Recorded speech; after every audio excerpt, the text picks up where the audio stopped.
The title of this research project is Electronic Transport Calculation for a Selective Gas Sensor based on an indium arsenide indium phosphide triple barrier heterostructure. We tend to fabricate a new sensor. Well, conventional analytical methods for chemical sensing and gas sensing are very expensive. Usually they require certain conditions of low temperature.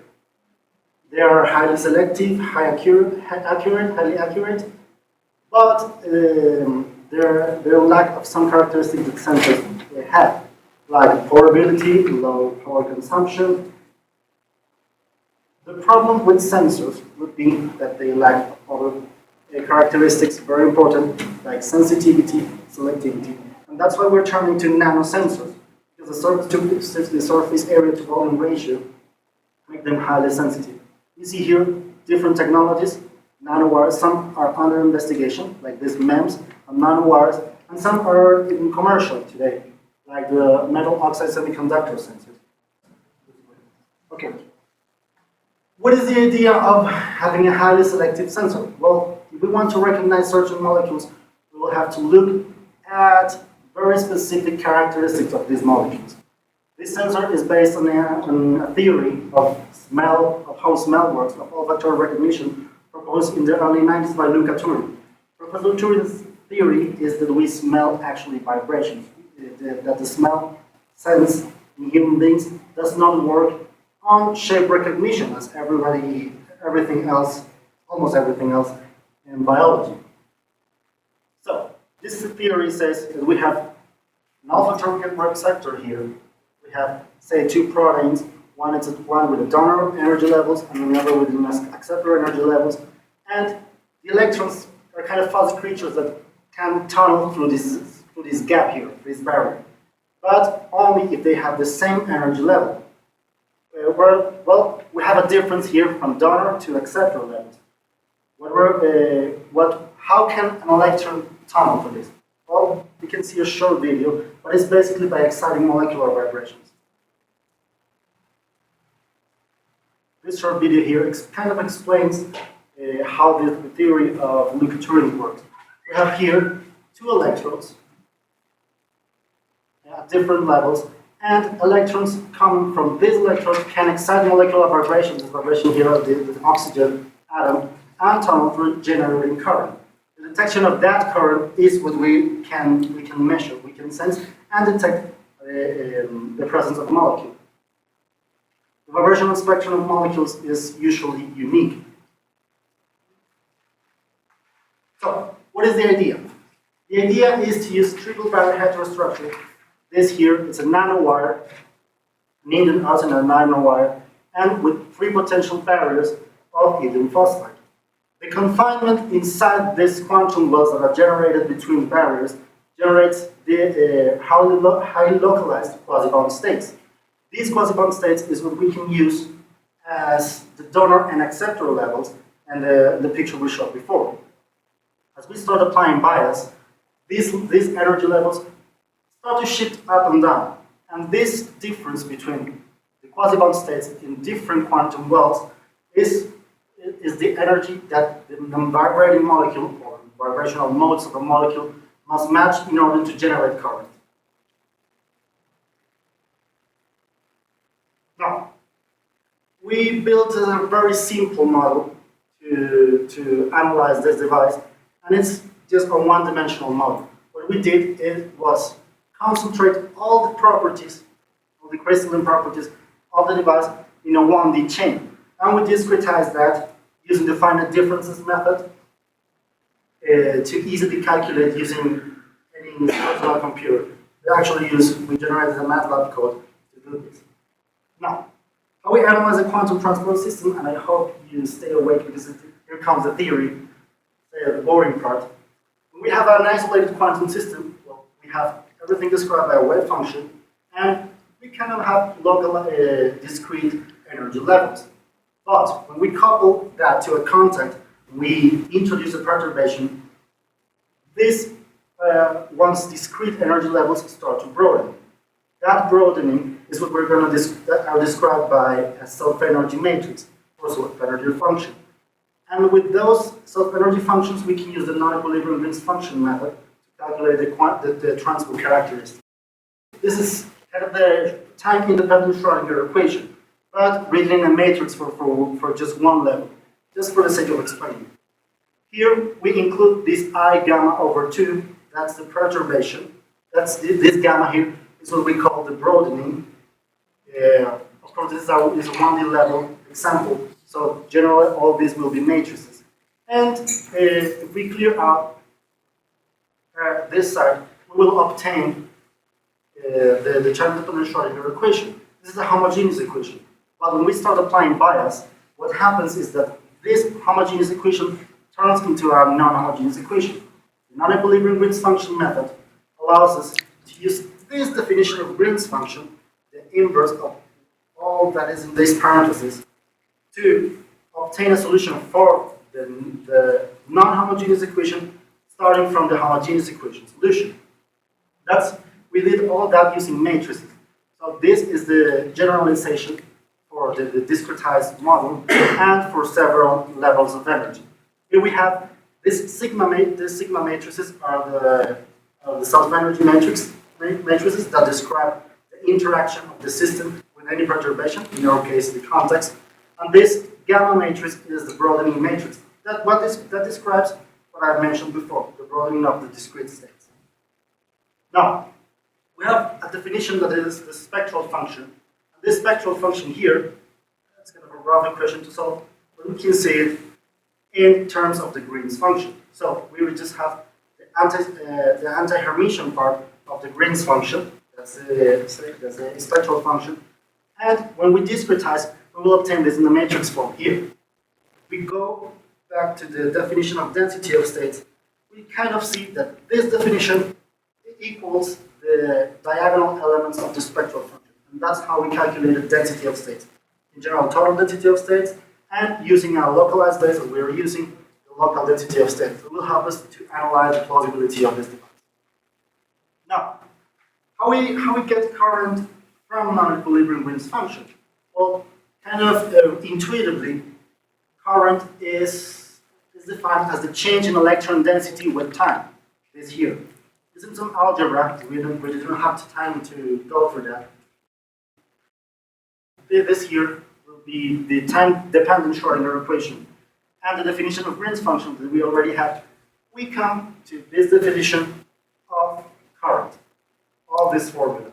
And we analyze here, that kind of corresponds to the Landauer formula for current being the transmission function, this trace here. Gamma 1 and gamma 2 are, again, the broadening matrix for each contact. Now, we did some assumptions to easily solve this, and it was that we used a potential profile. Usually, these have to be self-consistently calculated, but for the sake of simplicity in this work, we just used a rigid flat band potential profile. So this here represents this line represents the bottom of the conduction band. And for building the self-energy matrices, we just use Bloch's theorem and an assumption that we have metallic electrons with ohmic contacts. That means that we will have this side transmitted and reflected waves, and on this side here, we only have transmitted waves. Why? Because we have a lot of states here in the middle available, so every electron that we have here will easily tunnel to the electron when we apply bias. Well, now let's go to the results. We calculated the local density of states inside each quantum well here, red and magenta, and using the formula we mentioned before. And this here, the black mark, is the transmission function. Here we can see that when we have aligned states, the transmission will peak. That makes sense because if we have electrons here that can populate these states here, we have electrochemical potentials at each side. So we have electrons here that can populate this state. And we have another state at the same energy level. Well, the transmission probability will be high. We will have high probability of transmission of electrons. Naturally, at 0 volts, like this is thermal equilibrium, we will not have current. Without voltage, we can have current. Now, this is the transmission function that was plotted in the last slide. But we can see here that every time we have a transmission peak, we have two peaks. Why is that? Because let's say we have two quasi-bond states, one in each quantum well. It will be represented by a wave function, kind of. Well, let's say they are represented by a wave function, and these wave functions will overlap through the middle barrier, and they will generate bonding and anti-bonding states. That's why we have this splitting here of the transmission peaks. We will see that when we start separating those quasi-bond states, this will disappear.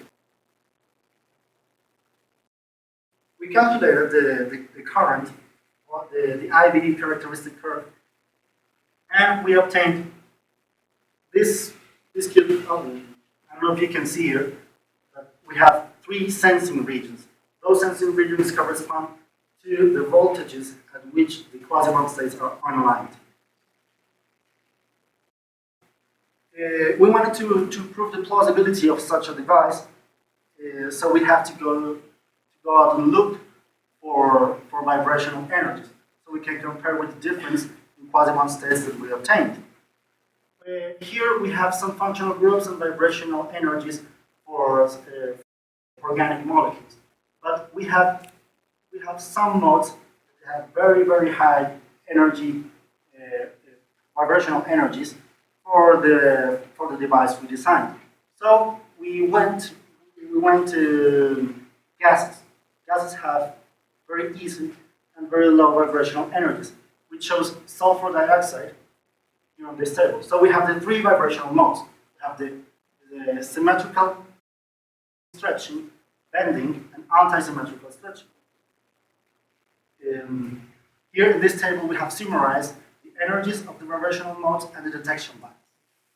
Now, for the bending mode, we have one voltage at which we can recognize this vibrational mode. Here at 0.1134 approximately, we have this energy difference of 0.064 electron volts. That kind of corresponds to the vibrational energy of the bending mode. Now, for the stretching mode, this is the symmetrical stretching mode. We have two detection voltage. Why is that? Well, that is because we have two quasi-bond states. So the difference between the lowest quasi-bond states in each well, that here, will match that energy, that vibrational energy. But when we have that this quasi-bond state in the first well comes lower than the electrochemical potential of the contact, that means that we can populate this level with electrons. That means it comes to play. It comes to play a role in the detection. That's why for the both stretching modes, this one here as well, this is the anti-symmetrical stretching, we will have detection at 2 voltages. How we will detect a molecule vibrating? Well, it has a certain spectrum, has certain vibrational modes, and when we detect current peaks at these voltages, that means the molecule is present. Every molecule has a unique vibrational spectrum. That means that we can detect different molecules, different vibrational spectrum with just one device and with high selectivity. Well, in theory, that's what we have simulated very easily with the 1D model and the non-equilibrium Green's function formalism. This proposal, this nanostructure that could be used as a gas sensor. Why we use non-equilibrium Green's function? Well, it is based on self-energies. And self-energies describe interaction and perturbation. That perturbation, well, we can include every kind of perturbation, including the vibrating molecule. That's why we use this method. And we demonstrated the plausibility of such a device using a toy example with a sulfur dioxide molecule. Future work, this is just the beginning. So we have to go down deep to build 3D models, analyze the files, because here we just analyze coherent transport. We have to go to analyze non-coherent transport. And we can do this always calculating a self-consistent potential, perhaps using DFT to build Hamilton and self-energy matrix. Well, I want to thank the Universidad del Valle and the Bioelectronics Group's member, and especially the AAD, that's the German Academics Service Exchange, that provided all the literature for this project. And thank you very much for your time and attention. We appreciate the presentation of Sebastian.